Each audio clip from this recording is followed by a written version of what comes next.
میر معاویہ صاحب نے جو کیا وہ قابل برداشت نہیں تھا. اس کی ان باتوں نے، ان حرکتوں نے مجھے بہت ہرٹ کیا اور میرا دل ٹوٹا، جبکہ یہ واقعہ نہیں ہے کہ انہوں نے بدفعلی کی یا ایسا کچھ کیا. بس میں نے رضائے اللہ اور جماعت کی سربلندی کے لیے علماء کرام کی چاہت اور ان کی محبت اور ان کے خلوص کو سامنے رکھتے ہوئے انہیں اللہ کے لیے معاف کیا ہے. آج جتنے بھی ایتھیسٹ ہیں، سیکولر قسم کے لوگ جو ویلاگز بنا رہے ہیں، اس میں مجرم یہی مذہبی طبقہ ہے. یہ بار بار یہ کہنا کہ یہ لوگ کیوں بولتے ہیں بھائی تم لوگ اپنی حرکتیں ٹھیک کرو نا، کیوں موقع دیتے ہو؟ اگر تمہیں اسلام کا اتنا درد ہے تو یہ حرکتیں چھوڑو اپنی. اور پھر انجینئر صاحب جو ہیں وہ اس طرح کی ویڈیوز ریکارڈ کروا کے ان کے ہاتھ میں ہتھیار دے دیتے ہیں. اللہ کے بندو، میں نے کہاں سے ہتھیار دیا؟ حافظ ابن کثیر کو میں نے کہا تھا کہ تاریخ میں لکھو کہ سارے مولوی یہی کام کرتے ہیں سوائے ان کے کہ جن کو اللہ بچا لے. میں نے کہا تھا حافظ ابن کثیر سے، میں نے کہا تھا رشید احمد گنگوئی سے کہ قاسم نانوتوی کو اپنے ساتھ لٹاؤ، اور اشرف تھانوی کو میں نے کہا کہ یہ پھر واقعہ نقل بھی کرو. میں نے رشید احمد گنگوئی کو کہا کہ بھائی تمہیں اگر یہ خواب آیا تھا شیطانی کہ تم قاسم میاں دلہن کی شکل میں آئے ہیں اور آگے بھی کام ہوا ہے تو یہ بتاؤ آگے. میں نے تو نہیں کہا تھا. مفتی عبدالعزیز سے میں نے تو یہ کام نہیں کروایا. ابھی یہ جو قاری معاویہ ہے، اور وہ دیکھیں وہ جو بچے کا باپ ہے بار بار میر معاویہ کہہ رہا ہے اسے. اور بھائی میرا اسٹوڈنٹ نہیں ہے، میرے متھے نہ بات دینا، ہو سکتا ہے اسٹوڈنٹ بھی ہوئے، مجھے تو نہیں پتا اس بات کا. آپ دیکھیں اس قسم کی حرکتیں کرتے ہیں یہ لوگ، اور بعد میں پھر مظلوم مان جاتے ہیں کہ جی سیکولر طبقہ جو ہے وہ انجینئر صاحب کی ویڈیوز کو یوز کرتا ہے ہمارے خلاف. بھائی مجھے تو خود آپ لوگوں کی حرکتوں کی وجہ سے ویڈیوز ریکارڈ کروانا پڑتی ہیں. میں نے کبھی بھی انیشلی اسٹارٹ نہیں لیا، جب کبھی بھی میں نے یہ واقعات بتائے تو تم لوگوں نے کیے ہیں، تو پھر میں نے واقعات آگے بتائے کہ دیکھو یہ صرف آج کے بزرگان دین نہیں ہے، ان کے جو بزرگان دین تھے وہ بھی یہی کچھ کیا کرتے تھے. اور دیکھیں اس میں پازیٹیو چیز دیکھیں کہ حافظ ابن کثیر رحمہ اللہ تعالیٰ وہ باقاعدہ یہ کہہ رہے ہیں کہ اپنے بچوں کو بچا کے رکھیں مولویوں سے. تو حافظ صاحب تو پھر ہمارے ساتھ کھڑے ہوئے نا. حاجی عبدالوہاب صاحب نے اگر تبلیغی جماعتوں میں اس طرح کے بچوں کو بغیر بڑے بھائی اور والد کے شرکت کرنے سے منع کیا ہے، تو حاجی عبدالوہاب صاحب نے رائے وینڈ میں جو یہ ڈیسیژن کیا تھا وہ تو پھر ہمارے پوائنٹ آف ویو کے ساتھ کھڑے ہوئے نا کہ ان کو تو ہم سدھار نہیں سکتے یار، تم والد اور بڑا بھائی ساتھ چلے جاؤ، ان کا تو کوئی علاج نہیں ہے، تم لوگ ساتھ جاؤ. تو ہماری ڈاکٹرین کو سپورٹ کر رہے ہیں. میرا خیال ہے اگر ہم اپنی غلطیوں سے سبق سیکھیں گے تو ہی ہم مستقبل میں اسلام کی کوئی اچھی پکچر جو ریئلی قرآن و سنت کی پکچر ہے وہ لوگوں کے سامنے پیش کر سکتے ہیں.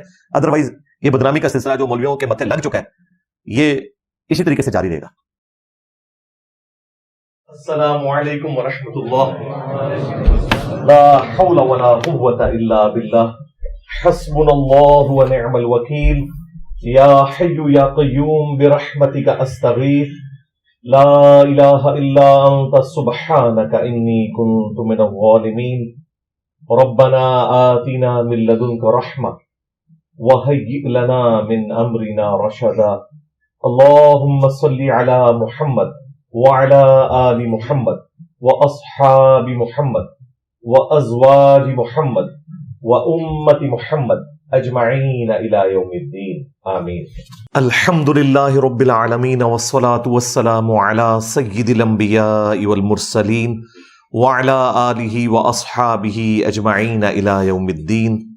الحمد للہ آج 7 اپریل 2024 کو سنڈے کے دن بمطابق 27 رمضان المبارک 1445 ہجری میں ہمارا یہ پبلک سیشن نمبر 141 ہوگا.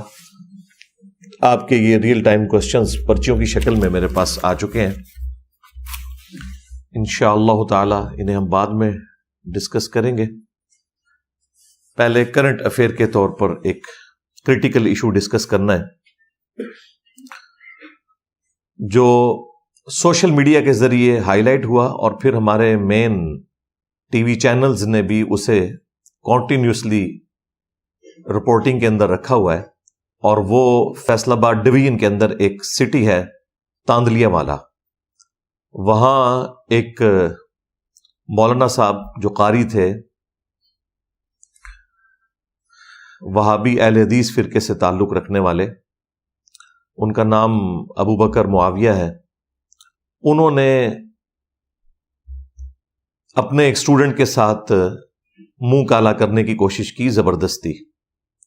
ایکٹیویٹی پرفارم نہیں ہوئی، لیکن پاکستان کے قانون میں اس قسم کے ایکٹ کے لیے کوشش کرنا بھی اتنا ہی بڑا جرم ہے جتنا ایکٹ کو پرفارم کرنا. بعض لوگ اس کو ہلکا سمجھ رہے ہیں کہ جی کچھ ہوا تو نہیں. یہی وجہ ہے کہ آپ دیکھیں کہ جو وہ قاری ہے وہ بھی بڑا دلیر ہوا ہے، اور جب وہ اس جعلی صلح کے بعد چھوٹا ہے تو چھوٹنے کے بعد وہ یہ کہہ رہا ہے کہ جی انشاءاللہ ہم صحابہ کرام کی عظمت کے اوپر اور ختم نبوت کے اوپر کام کرتے رہیں گے. یعنی اگر ان دو کازز کے اندر کوئی ایک خیر والا ایلیمنٹ موجود ہے تو اس کو بھی بدنام کر دیا کہ اس طرح کے لوگ ہیں جنہوں نے ختم نبوت کے اوپر کام کرنا ہے اور عظمت صحابہ کے اوپر کام کرنا ہے. اللہ کی پناہ ایسے لوگوں سے. تو وہ بڑا کانفیڈنٹ ہے. پھر اگلے دن اس کو کسی مولوی نے پٹی پڑھائی کہ تو کانفیڈنس کے ساتھ یہ کہہ دے کہ جی میرا ڈی این اے ٹیسٹ کروا لو. اور بھائی ڈی این اے ٹیسٹ میں تو تب اس طرح کی ایکٹیویٹیز کا کوئی رزلٹ نکلتا ہے جب کوئی ایکٹیویٹی فزیکلی پرفارم ہو جائے, اور وہ بھی 72 آورز کے اندر اندر اگر نمونے لیے جائیں.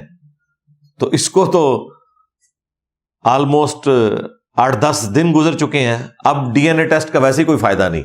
تو ان لوگوں کی مکاریاں آپ دیکھیں, ان کا کانفیڈنس لیول اس لیے کہ انہیں پتہ ہے کہ اس میں سے کچھ نہیں نکلنا, اب تو کچھ ہو ہی نہیں سکتا. تو ایکٹیویٹی پرفارم کرنے کی کوشش کرنا بھی یہ جرم ہے پاکستان کے قانون کے اندر, جس کی بہت بڑی مثال ہمارے اپنے جہلم شہر سے آپ کو پتہ ہے. آلموسٹ 8 سے 2 سال پہلے کی بات ہے. ہمارے اکیڈمی کے ایک اسٹوڈنٹ, ان کے بیٹے کے ساتھ اس طرح ایک دیوبندی قاری نے اس طرح کی ایکٹیویٹی پرفارم کرنے کی کوشش کی. وہ ایکٹیویٹی کر نہیں سکا لیکن کوشش کی. ڈی این اے ٹیسٹ میں بھی ظاہر ہے کہ وہ چھوٹ گیا. ڈی این اے ٹیسٹ میں تو اس طرح کی کوئی ایکٹیویٹی رپورٹ ہونی نہیں تھی, لیکن چونکہ اس نے یہ ایکٹیویٹی پرفارم کرنے کی کوشش کی تھی, 7 سال کی اس سے قید ہوئی ہے. اس کے بعد چھوٹی جتنی عدالتیں ہیں ان سے اس کی ضمانت کینسل ہوئی. الٹیمیٹلی ضمانت جا کے لگی لاہور ہائی کورٹ کے راولپنڈی بینچ میں. وہاں سے بھی 3 دفعہ اس کی ضمانت ریجیکٹ ہو چکی ہوئی ہے. اب اگلی ضمانت سپریم کورٹ میں لگوانا تو بہت مشکل کام ہے. ہائی کورٹ کے بھی عام چھوٹے سے وکیل کی بھی جو فیس ہے وہ 1.5 سے 2 لاکھ روپیہ بنتی ہے, اور سپریم کورٹ میں تو 10 لاکھ سے سٹارٹ ہوتے ہیں وکیل. کوئی بھی جج اس کی ضمانت لینے کے لیے تیار نہیں ہوا, حالانکہ ایکٹیویٹی پرفارم نہیں ہوئی, کوشش کی گئی. اب وہ 7 سال اس کی زندگی کے برباد ہو گئے, اس قاری کے. اس کا اپنا ایک چھوٹا بچہ ہے, بیوی ہے, وہ بھی سننے میں آیا کہ وہ بھی ناراض ہو کے چلی گئی. ظاہر ہے ایک مسئلہ تو پھر آگے ایک بگڑ جاتا ہے. بعد والی چیزیں تو رپورٹ نہیں ہوتی ہیں میڈیا کے اندر. اگر رپورٹ ہو تو ان لوگوں کو پتا چلے کہ اس قسم کی ایکٹیویٹی پرفارم کرنے کے ساتھ جو ہمیشہ کی تکلیفیں خاندانی طور پر جڑ جاتی ہیں, جو آپ کی قبر تک آپ کے ساتھ جاتی ہیں. اب یہ ایکٹیویٹی جو پرفارم کرنے کی کوشش کی اس قاری نے, تو جس لڑکے کے ساتھ یہ حرکت کرنے کی کوشش کی اس کے والد نے آ کے پنجابی میں ایک ویڈیو ریکارڈ کروائی اس بچے کو ساتھ کھڑا کر کے, اور بتایا کہ جی اس طریقے سے یہ میرے ساتھ ایک ظلم ہوا ہے اور اس کی داد رسی ہونی چاہیے. پھر ایف آئی آر بھی کاٹ لی گئی. ایف آئی آر کے اوپر بالکل واضح لکھا ہوا ہے کہ اس نے ایکٹیویٹی پرفارم کرنے کی کوشش کی اور یہ برہنہ حالت میں پایا گیا. اور جب اس کا والد وہاں پہنچا تو اس نے فوراً سے اپنے کپڑے پہنے اور گن پوائنٹ کے اوپر ان کو لیتا ہوا وہاں سے فرار ہو گیا. اس کے باوجود جو مولویوں کے فرنٹ مین ہیں وہ کہہ رہے ہیں کہ جی الٹا وہ اس کے اوپر الزام لگا رہے ہیں, جی یہ کیسے ہو سکتا ہے کہ برہنہ حالت میں ہو کوئی بندہ اور بغیر کپڑے پہنے نکل جائے وہاں سے. اب اس جاہل آدمی سے کوئی پوچھے کہ تو ہر معاملے میں جہالت دکھاتا ہے, تو نے ایف آئی آر تو ذرا غور سے پڑھ لینی تھی, اس کے اوپر لکھا کیا ہوا ہے. بس صرف ایک شوق ہے مولویوں کا فرنٹ مین بننے کا, اور اس طریقے سے مولویوں کے اندر جو بڑے بڑے ان کے آپ سمجھ لیں مولوی ہیں, مفتی ہیں, علامے ہیں, وہ بھی اس طرح کے معاملات میں پھر ٹپک پڑتے ہیں. اور وہ جو لاہور میں 2 گلے پھاڑنے والے بھائی بیٹھے ہوئے ہیں اہل حدیث فرقے کے, ان میں سے جو بڑا بھائی ہے ابتسام الہی ظہیر, وہ پہنچ گیا وہاں پہ اور ایکسٹرا جوڈیشل طریقے سے, حالانکہ یہ بندہ پڑھا لکھا آدمی ہے, اسے سب کچھ پتا ہے کہ اس طریقے سے پنچایت بٹھائی جاتی ہے، یعنی کوئی بنانا ریپبلک تو نہیں ہے یہ، نہ یہاں پہ کوئی قبائلی سسٹم ہے، یہاں پہ باقاعدہ عدالتیں کام کر رہی ہیں، پولیس کا محکمہ موجود ہے، باقی ساری ایجنسیز موجود ہیں. اس نے جا کے اندر خانے جو ہے وہ صلح صفائی کروائی اور الٹیمیٹلی آ کے پھر میڈیا پہ بیان دیا کہ جی اگر قاری صاحب نے کچھ کیا ہوتا تو ہم مظلوم کے ساتھ کھڑے ہوتے، قاری کے ساتھ نہ کھڑے ہوتے، چونکہ ہوا کچھ نہیں ہے اور یہ تھوڑی سی ایک غلط فہمی تھی جس کی وجہ سے یہ سب کچھ ہوا. غلط فہمی، اندازہ کریں ان لوگوں کے بچوں کے ساتھ اس طرح ہو تو پھر ہم پوچھیں گے یہ غلط فہمی ہے، یہ واقعی ایسا ہوا ہے. کسی شخص کو خام خواہ شوق آتا ہے کہ اپنے بچوں کو اس طریقے سے بدنام کرے؟ کوئی بھی نہیں یہ اس طرح کی حرکت کرے گا. اسی لیے تو صدیوں سے ان مولویوں کی حرکتیں چھپی ہوئی تھیں، یہ تو میڈیا کی وجہ سے سامنے آنا لوگوں نے شروع کیا ہے، جرأت دکھانی شروع کی ہے. ابھی بھی بہت کم کیسز رپورٹ ہوتے ہیں، لیکن وہ جو رپورٹ ہو رہے ہیں وہ بھی ہزاروں کی تعداد میں. تو اس مولوی صاحب نے، ابتسام علیہ ظہیر صاحب نے پریس کانفرنس کے اندر ان کو بھی ساتھ کھڑا کیا ہوا ہے اور پھر ان سے بھی بیان دلوایا ہے. خیر اس نے جو بیان دیا ہے وہ بیان دیتے ہوئے اس کے الفاظ کا چناؤ، اس شخص کی باڈی لینگویج بالکل واقعے کو عیاں کر رہی ہے کہ یہ سب کچھ انہوں نے ایک مسلک کی محبت کے اندر اس بندے سے کروایا. اس نے کہا جی میں جماعت کی خاطر، اللہ کی خاطر، رسول کی خاطر، مسلک کی خاطر جو ہے میں نے اس کو معاف کیا، اگرچہ مجھے یہ جو کچھ ہوا یہ بہت برا لگا ہے لیکن میں نے اسے معاف کیا. میر معاویہ صاحب نے جو کیا وہ قابل برداشت نہیں تھا. اس کی ان باتوں نے، ان حرکتوں نے مجھے بہت ہرٹ کیا اور میرا دل ٹوٹا، جبکہ یہ واقعہ نہیں ہے کہ انہوں نے بدفعلی کی یا ایسا کچھ کیا. بس میں نے رضائے اللہ اور جماعت کی سربلندی کے لیے علماء کرام کی چاہت اور ان کی محبت اور ان کے خلوص کو سامنے رکھتے ہوئے انہیں اللہ کے لیے معاف کیا ہے. معافی ہوتی اس چیز کی ہے جو کوئی کام ہوا ہوا ہے، اس کے باوجود اگر کسی نے کوئی پردہ ڈالنا ہے تو وہ ڈالتا رہے. ظاہر ہے وہ کام ایک ایکٹیویٹی اس ایکسٹریم لیول تک نہیں پہنچی، ظاہر ہے اس کا والد وہاں پہ ٹائملی پہنچ گیا. وہ FIR ہم انشاءاللہ ساتھ اٹیچ کر دیں گے، آپ خود پڑھ لیں. تو اس کی وجہ سے اس بچے کی بچت ہو گئی اور وہ بچہ کوئی اس کا اسٹوڈنٹ آج کل نہیں ہے، کسی زمانے میں رہا ہوا ہے اور اسے پتا چلا کہ جی قاری صاحب آئے تو چلے میں جا کے ان کو مل آتا ہوں. مجھے بتائیں اگر کوئی پرانا اسٹوڈنٹ کسی قاری کو ملنے جائے تو وہ پہلے دن اسے کہے گا کہ مجھے آ کے تم دباؤ؟ بندہ کرٹسی میں آ جاتا ہے کہ یہ پرانا اسٹوڈنٹ ہے، چلو کوئی نیا اسٹوڈنٹ ہو تو وہ الگ بات ہے. اور وہ بھی کسی مدرسے یا مسجد کے اندر وہ ایکٹیویٹی پرفارم نہیں کرنے کی کوشش کر رہا تھا، ایک گھر کے اندر. وہاں پہ کوئی خالہ تھی، وہ اس کی رشتہ دار تھی تو اس کے گھر میں. وہ FIR کے اوپر سب کچھ لکھا ہوا ہے اور آپ کو سوشل میڈیا کی برکت سے مجھ سے زیادہ انفارمیشن ہوگی. میں ایک بلو پرنٹ اس کا سامنے رکھ رہا ہوں تاکہ آپ کو اس کے بعد جو میں نے گفتگو کرنی ہے وہ سمجھ آ جائے. تو ابتسام صاحب اس کے بعد جب ٹاک شوز میں انہیں بلایا گیا ہے، محمد مالک صاحب نے بلایا ہے، وہاں پہ انہوں نے گفتگو کی ہے اور انہوں نے کافی اچھے کوشچن کیے. یہ کوئی سیٹسفیکٹری آنسر نہیں وہاں دے سکا،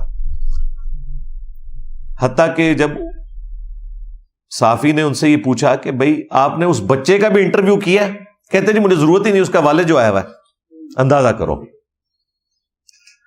آپ نے وہ پولیس آفیسر کی وہ ویڈیو جو لیکڈ ہے، جو وہاں پہ SP صاحب تھے،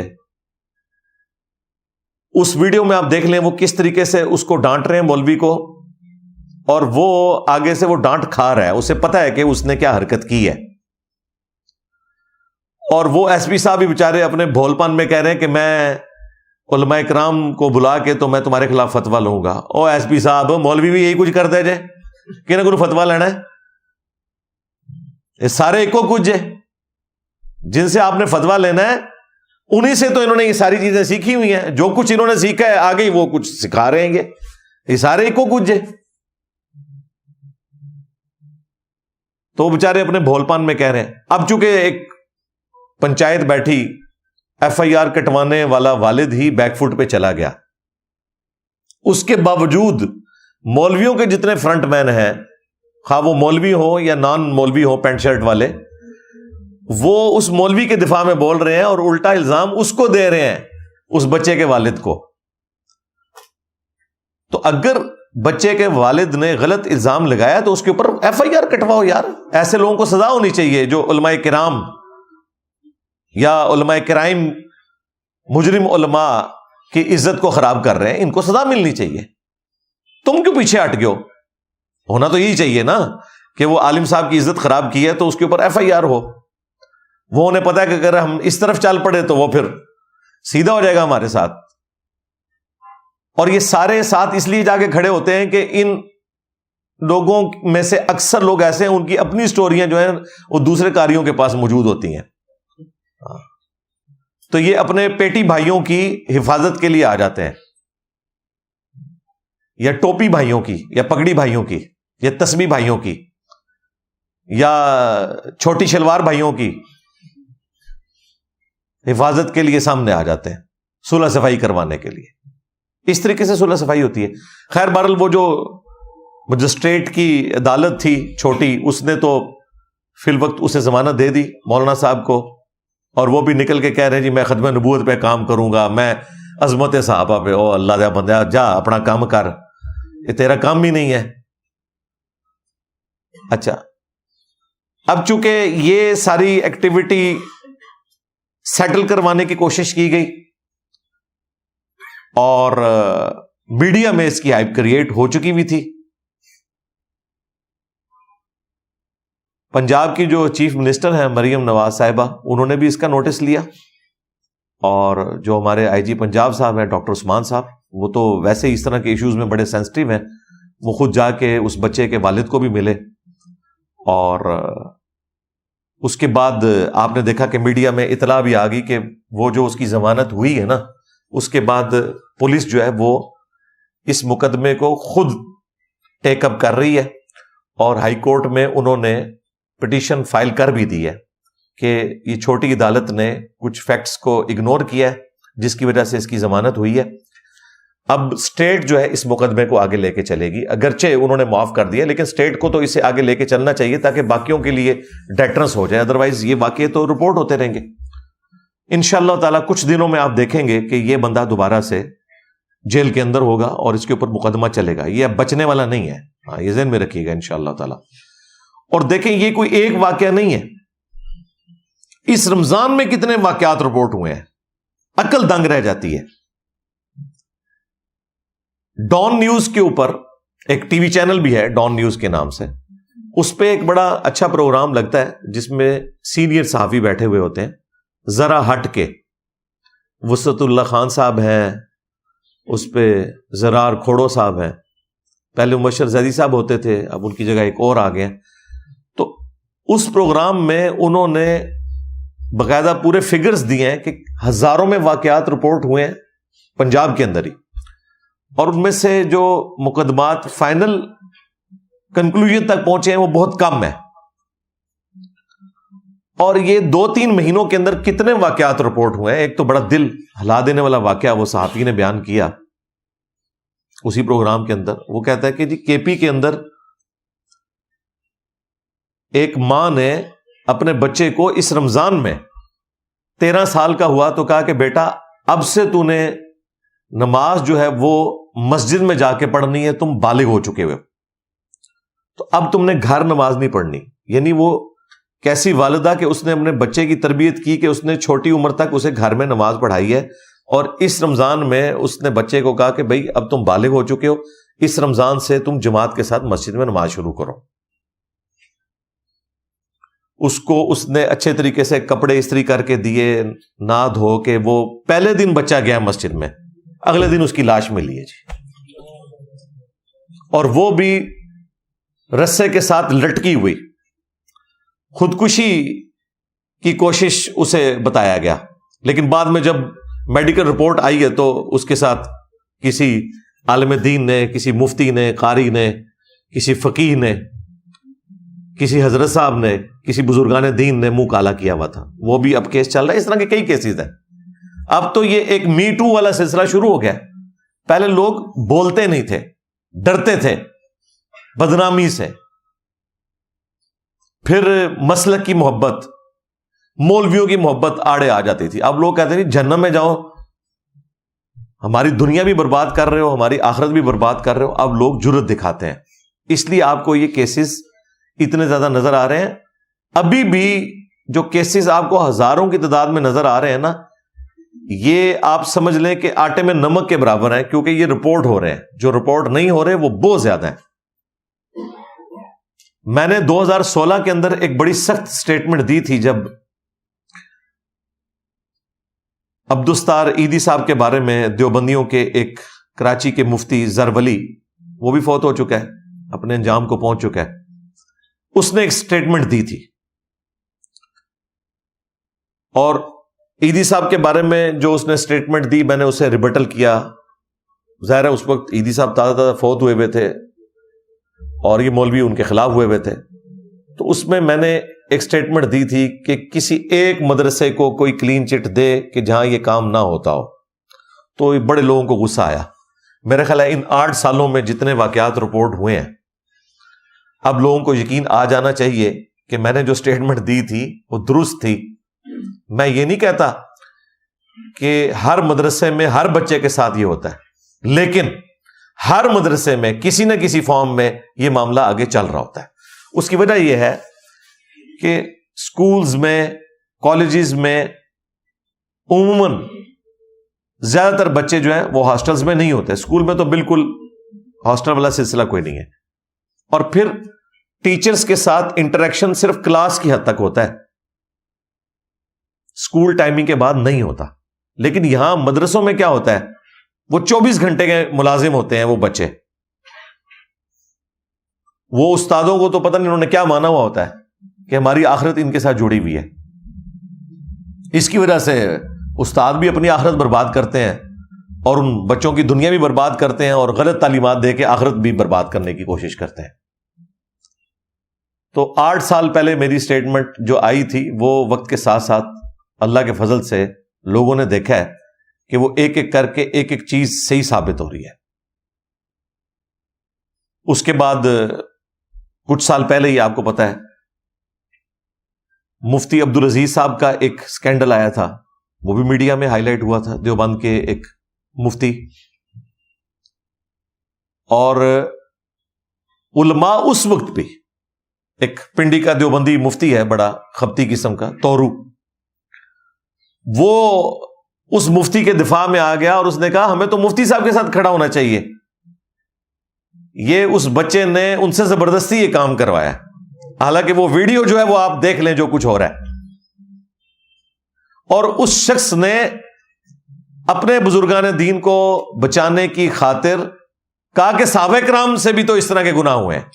حضور اکرم صلی اللہ علیہ وسلم کے زمانے میں, پاک زمانے میں, کیا ایسے واقعات پاک محفوظ عن الخطا لوگوں سے نہیں ہوئے؟ ایک مشہور عالم دین ہے اور اس کی ساری چیزیں, حالات, واقعات صبح شام مفتی صاحب کے ہمارے اوپر واضح ہیں, اور ان کو نشے میں, چائے میں نشہ دیا گیا. ویڈیو کے اندر صاف موجود ہے کہ وہ اس کی حرکتیں بے قصد ہیں. ہم کو ان کے ساتھ دینا چاہیے. دیکھو, یعنی کسی کوئی صحیح حدیث تو چھوڑ دیں, کسی ضعیف روایت میں بتائیں کہ صحابہ کرام نے یہ والا کام کیا ہو جو مدرسے میں مولوی جو ہیں وہ بچوں کے ساتھ کرتے ہیں. لیکن آپ کو پتہ ہے وہ پنجابی میں ایک محاورہ ہے کہ جدو باندری دے پیر سڑ دے نا تو وہ اپنے بچے پیرا تھلے دیندی ہے. یعنی بندریا کے جب پاؤں جلنے لگے نا تو وہ اپنی جان بچانے کی خاطر اپنے بچوں کو پاؤں کے نیچے لے لیتی ہے. یہ مولوی بھی یہی کرتے ہیں. جب ان کے اپنے گھر تک آگ پہنچتی ہے پھر نہ انہیں عظمت صحابہ کا کوئی لینا دینا ہوتا ہے, نہ اور کسی ہستی کا جو سب کے لیے قابل احترام ہو. پھر یہ کہتے ہیں نہیں سب سے پہلے تو ہم اپنے بزرگوں کو بچائیں گے. یہ ان لوگوں کی حالت ہے. اور پھر اسی وقت پھر وہ آپ کو پتا ہے وہ کراچی کے ایک مفتی صاحب وہ بھی سامنے آ گئے کہ جی سیکولرز کو موقع مل گیا ہے یہ کرنے کا. بھئی موقع آپ لوگ پرووائڈ کرتے ہیں نا, نہ کریں نا. ہم کہتے ہیں اس قسم کی ایکٹیویٹی خواہ وہ مدارس میں ہو یا کسی ریاستی ادارے کے ہاسٹل میں ہو یا کسی یونیورسٹی کے ہاسٹل میں ہو, اسے کنڈیم کرنا چاہیے. لیکن چونکہ آپ لوگ دین کے ٹھیکیدار بنے ہوئے, آپ لوگ دنیا اور آخرت میں ان کے امام ہونے کے دعوے دار ہیں، لہذا آپ کے اوپر زیادہ امتحان ہے اس حوالے سے، اور آپ اگر کوئی غلط کام کریں گے تو آپ کا غلط کام زیادہ ہائی لائٹ ہوگا، کیونکہ آپ لوگ تو دین کے پلیٹ فارم کے اوپر بیٹھے ہوئے ہیں۔ باقی لوگوں کو تو کوئی بینیفٹ آف ڈاؤٹ دنیا دار لوگ دینے کے لیے تیار ہو جائیں گے، لیکن آپ لوگوں کو نہیں ہوں گے۔ اور یہ صدیوں سے سلسلہ ان مدارس کا چل رہا ہے۔ 800 سے 700 سال پہلے حافظ ابن کثیر، جنہوں نے تفسیر ابن کثیر لکھی اور تاریخ ابن کثیر بھی ہے ان کی، 774 ہجری میں وہ فوت ہوئے ہیں۔ آج 1445 ہجری ہے، 7 اپریل 2024 اور 27 رمضان المبارک۔ میں 700 سال پہلے کی بات کر رہا ہوں۔ حافظ ابن کثیر تاریخ میں لکھ رہے ہیں کہ یہ جو مولویوں کا جو منہ کالا کرنے والا عمل ہے نا، یہ ایسا کبھی فعل ہے کہ انہوں نے کہا کہ کوئی مفتی، کوئی عالم، کوئی فقیہ، کوئی حکومتی عہدیدار، کوئی جج اس کام سے محفوظ نہیں ہے سوائے اس کے کہ جسے اللہ تعالی بچا لے۔ تو انہوں نے سارے علماء کا لکھا، فقیہ اور حافظ ابن کثیر نے کوئی میری ویڈیو نہیں دیکھی تھی عبدالستار عیدی صاحب والی کے، وہ 700 سال پہلے لکھ گئے۔ پھر اینڈ پہ انہوں نے جا کے لکھا کہ اپنے بچوں کو ان علماء کرام کی پہنچ سے دور رکھیں، خصوصاً سفر کے اندر۔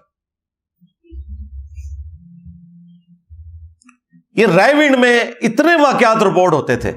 حاجی عبد الوہاب صاحب رحمہ اللہ تعالی، انہوں نے پھر پابندی لگا دی کہ کوئی بھی چھوٹا بچہ اپنے والد یا بڑے بھائی کے بغیر کسی تبلیغی جماعت میں سفر نہیں کرے گا۔ تب انہوں نے اس ایشو کو ایڈریس کیا اور اپنی غلطیوں کو خود ایڈریس کرنے کی ضرورت ہے۔ ادروائز اگر آپ یہ کہیں گے جی اس سے اسلام کی بدنامی ہو رہی ہے، جی پاکستان کی بدنامی ہو رہی ہے، تو نہ کرو نا اس طرح کے کام یار۔ تم سے تو گورے بہتر ہیں۔ انہوں نے سپاٹ لائٹ فلم بنا دی، ویٹیکن سٹی سمجھ لیں جس طرح ہمارے لیے خانہ کعبہ شریف ہے، جہاں ان کا پوپ بیٹھتا ہے، وہاں جو کچھ ننز کے ساتھ ہوا، جو وہاں خدمت گزار لڑکوں کے ساتھ ہوا، پادریوں نے کیا، پوری انہوں نے ویڈیوز رکھی ہوئی ہیں یوٹیوب کے اوپر، جا کے دیکھیں، ڈاکومنٹریز بھی ہیں، ویڈیوز بھی بنی ہوئی ہیں۔ انہوں نے کوئی آر محسوس نہیں کی، انہوں نے کہا ایک غلط ہے، ایک شخص کے ساتھ زیادتی ہو رہی ہے، ہم اسے ہائی لائٹ کریں گے۔ پریکٹیکلی تعداد کے اعتبار سے تو سب سے بڑا دنیا میں ریلیجن اس وقت کرسچینٹی ہے نا، تو ان کو تو کوئی فرق نہیں پڑا۔ اور بھائی آپ نے خود اپنے گھر کی صفائی کرنی ہے، اس سے آپ کے ریلیجن کو ہی فائدہ ہوگا، نہ کہ یہ کہ جی پردہ ڈالو جی۔ اور پردہ تو اس وقت ڈالیں گے نا جب کوئی کام بند کمرے میں ہو گیا اور کسی کو پتہ نہیں چلا۔ جب پتہ چل گیا، پھر عدالت میں رپورٹ ہو گیا، تو اب اسے سزا دی جائے گی اور اعلانیہ سزا ہوگی۔ سورہ النور کے اندر آیا ہے کہ اعلانیہ سزا دی جائے تاکہ باقیوں کے لیے ڈیٹرنس ہو جائے۔ آپ کے پڑوسی ملک افغانستان میں یہ کام بہت زیادہ ہے۔ اب جب سے یہ طالبان کی حکومت آئی ہے، ہمیں ان سے لاکھ اختلاف، جو انہوں نے عورتوں کی تعلیم کے اوپر پابندی لگائی، اہل حدیث کے لیے انہوں نے زندگی تنگ کی ہوئی ہے وہاں پہ، اہل تشیع کے لیے، اس کے باوجود اس حوالے سے جو ان کی کورٹس ہیں بڑا اچھا پرفارم کر رہی ہیں، سزائیں دے رہے ہیں وہ۔ اس کے باوجود ان کی اپنے حکومت میں کتنے لوگ ہیں جو ان کاموں میں انوالو ہیں، ان کی ویڈیوز بھی رکھی ہوئی ہیں۔ لیکن بہرحال سزائیں ہو رہی ہیں، وقت کے ساتھ ایشو ایڈریس ہو جائے گا انشاءاللہ تعالی۔ سزا ہوگی تو پھر باقی لوگوں کے لیے عبرت والا معاملہ ہوگا۔ تو یہ حافظ ابن کثیر نے جو کچھ لکھا، یہ میرے کہنے پہ نہیں لکھا۔ پھر آج سے 150 سال پہلے میں نے آپ کو کئی بار وہ واقعہ سنایا ہے، میاں دیوبند مدرسے کے بانی قاسم نانوتوی صاحب، جنہوں نے مدرسہ دیوبند بنایا ہے، اور ان کے پیر و مرشد استاد رشید احمد گنگوئی صاحب، اور ان دونوں کا جو یہ سکینڈل ہے، وہ تو خیر اسے روحانی واقعہ بتا رہے ہیں، ہم اسے سکینڈل کہہ رہے ہیں نا، یہ اشرف تھانوی صاحب نے لکھا ہے۔ حکایات اولیاء کے نام سے. طارق جمیل صاحب نے جب میرا کلپ دیکھا نا تو انہوں نے مجھے کال کی, مجھے کہتے یار واقعی یہ لکھا ہوا ہے. میں کہا میں بھجوا دینا کتاب تو انہوں, کہتے بھجواؤ. پھر وہ کتاب انہوں نے ریسیو کی, پڑھی, یہ کہتے یار یہ کیا ہوا ہے. میں نے کہا دیکھیں کسی عام آدمی نے نہیں لکھا. اشرف علی تھانوی صاحب حکایات اولیاء لکھ رہے ہیں, ارواح ثلاثہ کتاب کا نام ہے, اور حکایات اولیاء یعنی اولیاء کی حکایتیں ہیں. یہ اولیاء ہیں ان کے. وہ کسی جلسے کے موقع کے اوپر پبلکلی قاسم نانوتوی صاحب کو رشید احمد گنگوئی نے بسترے پہ ساتھ لٹایا چرپائی کے اوپر, اور پھر آگے الفاظ ہے عاشق صادق کی طرح ان کی طرف کروٹ کر کے لیٹے ہیں. ہاں, اور وہ میں تو پڑھ بھی نہیں سکتا, وہ آپ پڑھ لیجئے گا. حتیٰ کہ قاسم میاں نے کہا کچھ زیادہ ہی ہو گیا. ہاں, ان کا میاں لوگ کیا کہیں گے. یعنی قاسم میاں نے رشید احمد گنگوئی کو کہا کہ میاں لوگ کیا کہیں گے, تو رشید احمد گنگوئی صاحب نے کہا لوگوں کو کہنے دو جو کہتے ہیں. یعنی یہ تو دیوبند دماغ بند ہے, ہاں کوئی فرق نہیں پڑتا, کہنے دو.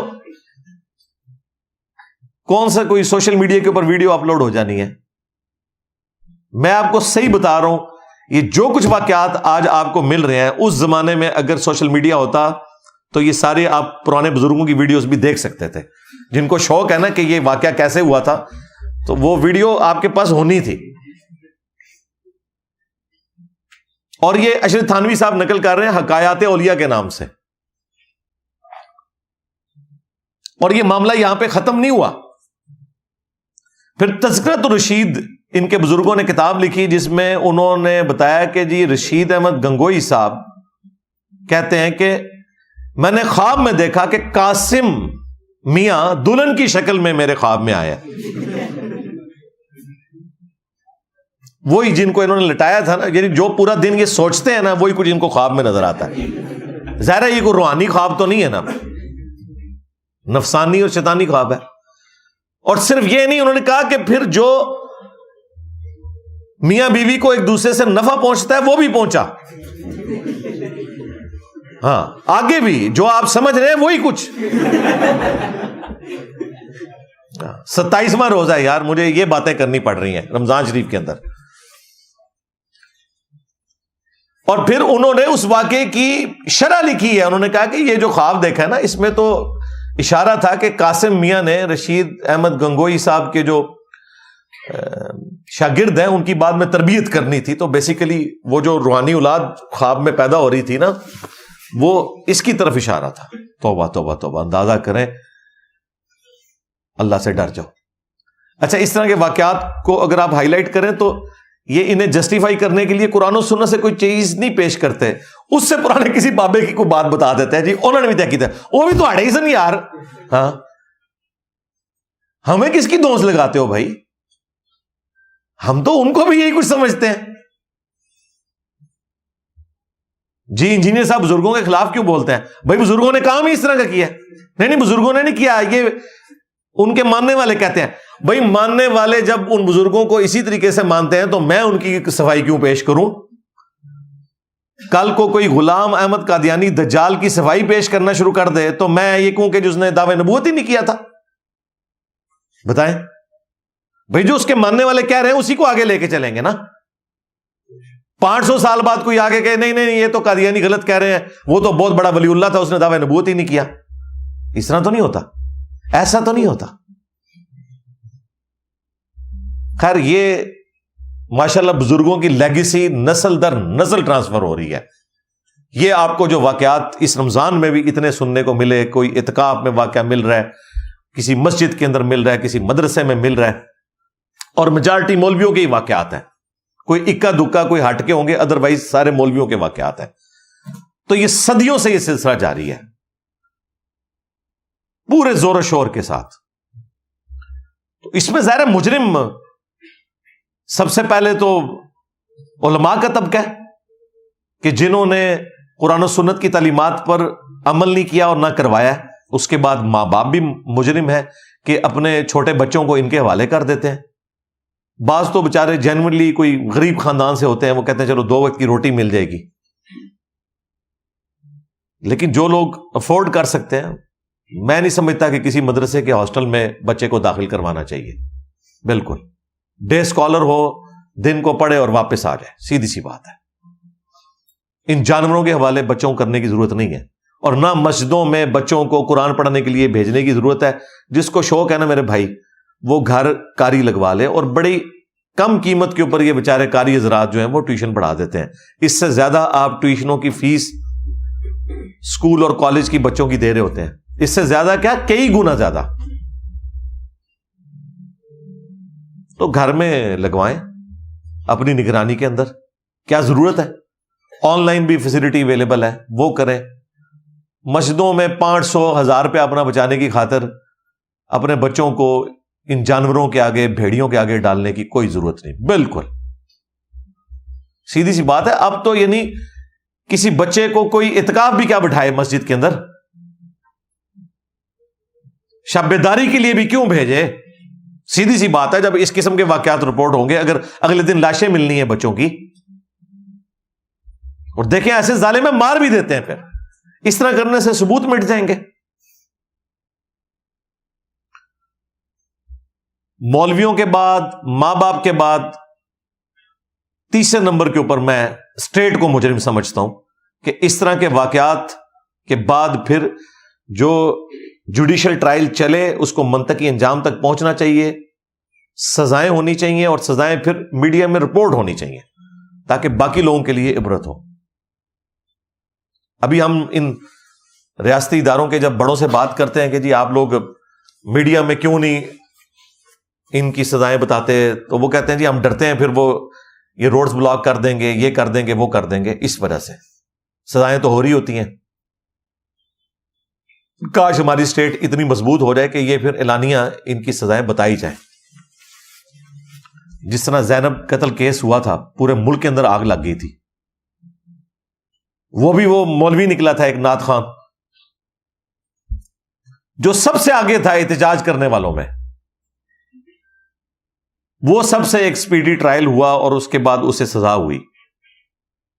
ادروائز تو بہت کم سزائیں جو ہیں وہ میڈیا کے اندر رپورٹ ہوئی ہیں, اور بہت کم ہی ہیں جو سزا تک پہنچے بھی ہیں. اکثر اوقات صلح صفائی والا معاملہ ہو جاتا ہے, یا شواہد ناکافی ہونے کی بنا کے اوپر چھوڑ دیا جاتا ہے. اس میں میرا بھی پوائنٹ آف ویو یہی ہے کہ اگر شواہد موجود نہیں ہے تو زبردستی کسی کو تختہ مشق بنانے کی ضرورت نہیں ہے. اور آج کے اس ماڈرن دور میں شواہد اکٹھا کرنا کوئی مشکل کام نہیں. سی سی ٹی وی کیمرہ ہر جگہ پہ لگا ہوا ہے. دیکھیں نا, یہ جو اس بچے کے گلے پر ڈور پھری تھی, 500 بندے انہوں نے پکڑے ہیں, اور چند دنوں کے اندر اس قاتل تک پہنچ گئے ہیں جس کی ڈور سے وہ بچہ شہید ہوا فیصل آباد میں, اور اس نے خود مان بھی لیا. تو تھوڑی سی محنت کی جائے تو آپ اصل مجرم تک پہنچ سکتے ہیں. آج کے اس ماڈرن دور میں کوئی مسئلہ نہیں ہے کسی کے کیے ہوئے جرم کو ٹریک کرنا, بہت آسان ہے. اتنی زیادہ چیزیں موجود ہیں, فون کالز کے ذریعے, پھر ڈی این اے ٹیسٹ ہے, سی سی ٹی وی کیمرہ ہے, پھر شواہد بھی ہے. تو اس میں یہ بھی ہونا چاہیے کہ جب تک سارے شواہد اکٹھے نہ ہو, کسی ایسے شخص کو جو بے گناہ ہے سزا نہیں ہونی چاہیے. یہ نہ ہو کہ لوگ اپنی ذاتی دشمنی نبھانے کی خاطر کسی کے اوپر جھوٹا الزام بھی لگائیں, اور پھر وہ صلح صفائی نہیں ہونی چاہیے. اگر کوئی شخص الزام واپس لے رہا ہے, یا وہ کہہ رہا ہے میں نے غصے میں آ کے بات کی, ایسا نہیں ہوا تھا, اسے بھی منطقی انجام تک پہنچنا چاہیے تاکہ کوئی تماشا نہ لگا لے. جس طرح یہاں توہین مذہب کے نام کے اوپر اکثر اوقات تماشا ہی لگایا ہوا نا, تو یہ بھی ایک ٹول لوگوں کی دشمنی نبھانے کا نہ بن جائے. اس کے اوپر بھی توجہ کرنے کی ضرورت ہے. خیر, اس کے اوپر تو گھنٹوں بولا جا سکتا ہے, کس کس چیز کا رونا رویا جائے. ہمارے اس معاشرے کے اندر جو یہ خرابی پبلکلی اب رپورٹ ہونا شروع ہوئی ہے, تو اس کے بعد اب پبلکلی ان کی سزائیں بھی ڈکلیئر ہونی چاہیے میڈیا کے اندر. یہ ہمارے بڑوں کا کام ہے کہ بچوں کو پروٹیکشن دیں. قانون تو بڑے اچھے بنے ہوئے ہیں, لیکن شواہد میں کمزوری کی وجہ سے بعض اوقات بلکہ اکثر اوقات مجرمین جو ہیں وہ سزاؤں سے بچ جاتے ہیں. اور پھر یہ جو ان مولویوں کے فرنٹ مین مولوی ہیں یا کوئی اور ہیں پینٹ شرٹ والے لوگ، انہیں بھی لگام دینی چاہیے کہ بھئی تم آگے خام خواہ کیوں صفائیاں پیش کر رہے ہو کس کی طرف سے، اور لوگوں کا دماغ خراب کر رہے ہو. ان کے اوپر بھی پرچے کٹنے چاہیے. آ کے الٹا مذاق اڑانا شروع کر دیتے ہیں، بجائے مظلومین کے ساتھ کھڑے ہونے کے یہ ظالموں کے ساتھ کھڑے ہوتے ہیں. شرم بھی نہیں آتی ان لوگوں کو. قرآن حکیم میں اللہ تبارک و تعالی نے قوم لوط کی تباہ کاریوں کا ذکر کم از کم 8 جگہ کے اوپر کیا ہے، اور ان میں سے بھی جو 4 مقامات ہیں وہ بہت زیادہ تفصیل کے ساتھ ہیں. ویسے تو 8 کے 8 ہی تفصیلی ہیں، لیکن 4 بہت زیادہ ہیں. سورۃ الاعراف، سورہ ہود، سورۃ الحجر اور سورہ الذاریات، کہ قوم لوط میں جب یہ برائی آئی بدفعلی والی تو اللہ تعالیٰ نے سیدنا لوط علیہ السلام کو ان میں مبعوث کیا. سدوم اور عمورہ کی بستیاں تھیں، اسی وجہ سے اس عمل کے لیے سوڈومی کا ورڈ یوز کیا جاتا ہے. سدوم اس بستی کا نام تھا جہاں پہ یہ برائی کے کام ہوتے تھے. تو حضرت لوط علیہ السلام کو اللہ تعالیٰ نے مبعوث کیا، انہوں نے دعوت حق رکھی، اس کے باوجود انہوں نے حق قبول کرنے سے انکار کیا. صرف لوط علیہ السلام کی 2 بیٹیاں آپ کے اوپر ایمان لے کر آئیں، اور جو ان کے داماد تھے انہوں نے بھی حق نہیں قبول کیا. ان کی اپنی بیوی بھی کافرہ تھی. الٹیمیٹلی اللہ تعالیٰ نے خوبصورت لڑکوں کی شکل میں فرشتوں کو بھیجا، اور پھر وہ علاقے کے لوگ ان کے گھر آ گئے. ان کو تو نہیں پتا تھا یہ فرشتے ہیں، اور لوط علیہ السلام بھی گھبرا گئے، انہیں بھی نہیں پتا تھا یہ فرشتے ہیں جو انسانی شکل میں آئے. انہوں نے اپنی قوم کے ساتھ پوری بحث کی، وہ قرآن میں رپورٹ ہوئی ہے کہ میری عزت کا خیال رکھو، یہ میرے مہمان ہیں. انہوں نے کہا چھوڑ ان کو ہمارے حوالے کر. پھر ان فرشتوں نے حضرت لوط علیہ السلام کو تسلی دی کہ ہم اللہ کے فرشتے ہیں، آپ دیکھیں ان کے ساتھ ہوتا کیا. تو آپ نے راتوں رات اپنے ساتھ اپنے گھر والوں کو لے کر چل پڑنا ہے، اور پیچھے مڑ کے نہیں دیکھنا. اس قوم کے اوپر عذاب کا فیصلہ ہو چکا ہے. لوط علیہ السلام نکلے ہیں، اپنے دامادوں کو کہا، وہ نہیں نکلے. بیوی ساتھ نکلی، لیکن وہ بھی آدھے راستے میں اس نے مڑ کے دیکھا، اس کے اوپر بھی ایک پتھر آ کر لگا، وہ بھی مر گئی اپنی قوم کے ساتھ. اتنا دردناک عذاب کسی اور قوم کے اوپر نہیں آیا. قرآن کے الفاظ ہیں کہ ہم نے وہ بستی الٹ دی ان کے اوپر، اور ان کے اوپر پتھروں کی بارش کی، اور ہر پتھر مقرر تھا اللہ کی طرف سے. قرآن کے الفاظ ہیں کہ کس شخص کو جا کے وہ لگنا ہے، اس کے حصے کا پتھر اللہ نے مقرر کیا ہوا تھا. پریکٹیکلی ظاہر ہے اس کے لیے ایک وجہ بنی، ایک آتش فشاں پھٹا. ظاہر ہے اللہ تعالیٰ نے کوئی ریزن تو اس طرح کی سامنے ہوتی ہے ایک، اور اس میں سے پتھر نکلے ان کو لگے. پر لوط علیہ السلام اور ان کی 2 بیٹیاں بچائی گئیں. ٹوٹل 3 اہل ایمان ایک بستی میں سے نکلے، باقی سب کے سب برباد ہو گئے. خود ان کی اپنی بیوی بھی ماری گئی اس کے اندر. یہ سزا ہے اتنی سخت اللہ کی طرف سے. اسی سزا کو آگے پھر کنٹینیو کیا گیا شریعت محمدیہ کے اندر بھی صلی اللہ علیہ وآلہ وسلم. مشکات شریف میں موجود ہے، المصنف ابن ابی شیبہ کے اندر موجود ہے کہ حضرت ابوبکر اور حضرت علی رضی اللہ عنہما وعلیہم السلام اس طرح کا عمل کرنے والے لوگوں کے لیے یہ سزا تجویز کرتے تھے. ابن عباس کا باقاعدہ قول موجود ہے صحیح سند کے ساتھ کہ ایسے شخص کو، اور اگر دونوں مرضی سے کر رہے ہیں تو دونوں کو، ورنہ صرف جو فاعل ہے، جو زیادتی کرنے والا ہے، اسے اس علاقے کی سب سے اونچی جگہ سے زمین پر گرایا جائے. اگر بچ جائے تو پتھر مار کر اسے ہلاک کیا جائے، سنسار کیا جائے. کیونکہ اللہ تعالیٰ نے بھی یہی کیا تھا کہ بستی الٹ دی اور اس کے بعد انہیں پتھر لگے تھے. یہ قرآن میں سزا آئی ہوئی ہے. تو اس طرح کے جتنے واقعات رپورٹ ہوتے ہیں میں نے مفتی عزیز کے لیے کہا تھا کہ مینار پاکستان سے اسے نیچے گرانا چاہیے کیونکہ سب سے اونچی جگہ وہی ہے وہاں پہ، اور زندہ بچ جائے تو پتھروں سے ہلاک کیا جائے۔ اس طرح فیصلہ آباد میں کوئی رپورٹ ہوا ہے تو وہ گھنٹہ گھر کے اوپر سے ان کو نیچے گرانا چاہیے تاکہ باقیوں کے لیے ڈیٹرس بنے۔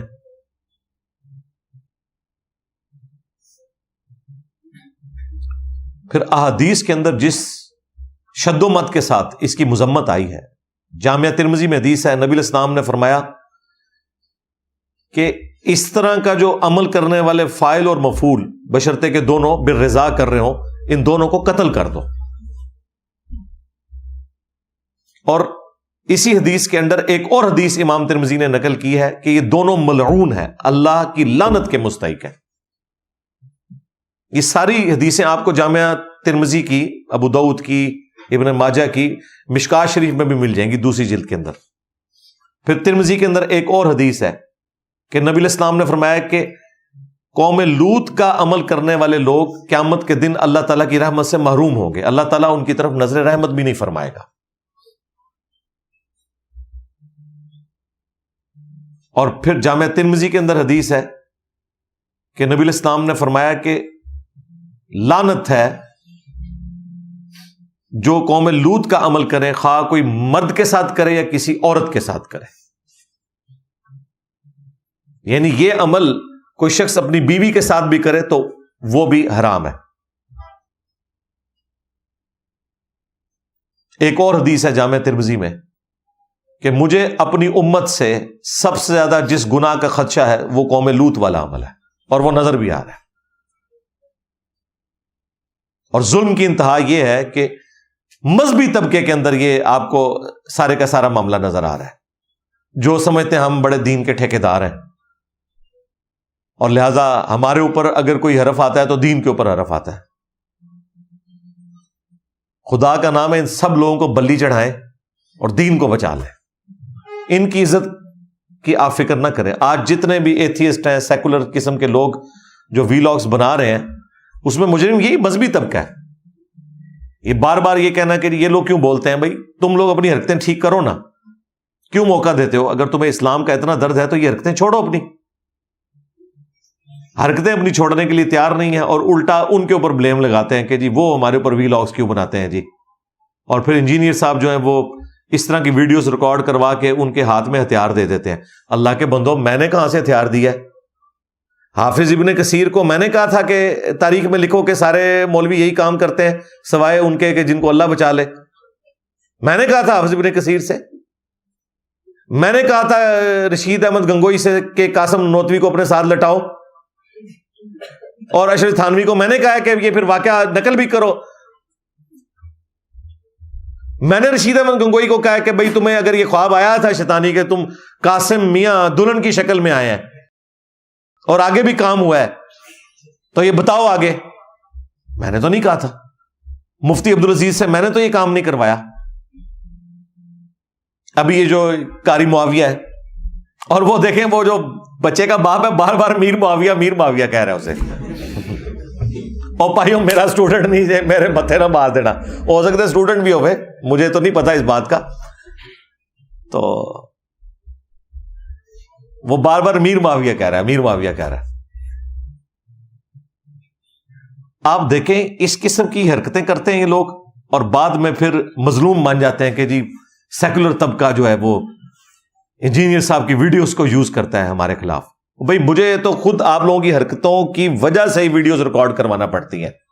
میں نے کبھی بھی انیشلی سٹارٹ نہیں لیا، جب کبھی بھی میں نے یہ واقعات بتائے ہیں تو تم لوگوں نے کیے ہیں، تو پھر میں نے واقعات آگے بتائے کہ دیکھو یہ صرف آج کے بزرگان دین نہیں ہیں، ان کے جو بزرگان دین تھے وہ بھی یہی کچھ کیا کرتے تھے۔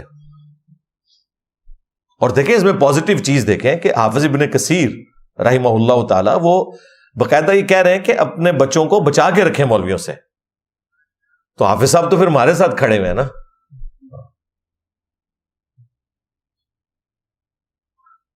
حاجی عبد الوہاب صاحب نے اگر تبلیغی جماعتوں میں اس طرح کے بچوں کو بغیر بڑے بھائی اور والد کے شرکت کرنے سے منع کیا ہے، تو حاجی عبد الوہاب صاحب نے رائے ونڈ میں جو یہ ڈیسیژن کیا تھا وہ تو پھر ہمارے پوائنٹ آف ویو کے ساتھ کھڑے ہوئے نا، کہ ان کو تو ہم سدھار نہیں سکتے، یار تم والد اور بڑا بھائی ساتھ چلے جاؤ, ان کا تو کوئی علاج نہیں ہے, تم لوگ ساتھ جاؤ, تو ہماری ڈاکٹرین کو سپورٹ کر رہے ہیں نا. تو اس میں برا منانے والی کوئی بات نہیں ہے. میرا خیال ہے اگر ہم اپنی غلطیوں سے سبق سیکھیں گے تو ہی ہم مستقبل میں اسلام کی کوئی اچھی پکچر جو ریئلی قرآن و سنت کی پکچر ہے وہ لوگوں کے سامنے پیش کر سکتے ہیں. ادروائز یہ بدنامی کا سلسلہ جو مولویوں کے متھے لگ چکا ہے یہ اسی طریقے سے جاری رہے گا. اللہ تعالیٰ ہمارے بچوں کو, ہماری آنے والی نسلوں کو اس قسم کے گناہ کے کاموں سے, اور ہمارے بزرگان دین کو بھی جو بعد میں بھی آنے والے ہیں, اولیاء اللہ اور علماء کرام اور فقیہ حضرات اور مفتیاء, ان سب کو بھی اس طرح کے گناہوں سے محفوظ رکھے. آمین. صلو علی محمد وآل محمد. اللہم صلی علی محمد وعلی آل محمد واصحاب محمد وازواج محمد وامت محمد اجمعین الی یوم الدین.